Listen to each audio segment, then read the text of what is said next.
Tata IPL 2026 വമ്പൻ twist. അതെ, ഈ വരുന്ന IPL മിനി ഓപ്ഷനിൽ ചെന്നൈ സൂപ്പർ കിങ്സ് വലിയ മാറ്റങ്ങളിൽ തന്നെ ഏർപ്പെടും. ഇതിനു ഭാഗമായി ഡിസംബർ 15 കൂടി നടക്കുന്ന IPL മിനി ഓപ്ഷനിൽ എല്ലാ ടീമുകളും തങ്ങൾ റിലീസ് ചെയ്യാൻ താല്പര്യപ്പെടുന്ന പ്ലേയേഴ്സിൻ്റെ പേരുകളായി അവൾ അണിചേരുന്നതായിരിക്കും. അതോടൊപ്പം CSK റിലീസ് ചെയ്യാനുള്ള സാധ്യതയുള്ള കുറച്ച് പ്ലേയേഴ്സിൻ്റെ പേര് ഞാൻ പറയാം. Sam Curran, David Conway, Vijay Shankar, Deepak Hooda and Rahul Tirupati.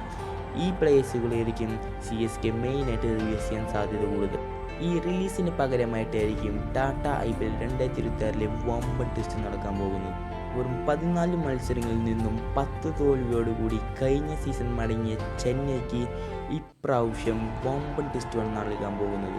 കാരണം ഓസ്ട്രേലിയൻ പേസറായ മിച്ചൽ സ്റ്റാർക്കാണ് ഇനി അവരുടെ തട്ടകത്തിലേക്ക് വരാൻ പോകുന്നത്. ഡൽഹി ക്യാപിറ്റൽസ് റിലീസ് ചെയ്യുന്ന മിച്ചൽ സ്റ്റാർക്കിനെ നോട്ടമിട്ടാണ് ഇപ്രാവശ്യം CSK മിനി ഓപ്ഷനിൽ തന്നെ കാര്യമായിട്ട് പ്രവർത്തിക്കാൻ ഇറങ്ങുന്നത്. ഇതിനെപ്പറ്റിയുള്ള നിങ്ങളുടെ അഭിപ്രായം കമൻറ്റ് ബോക്സിൽ പറയുക.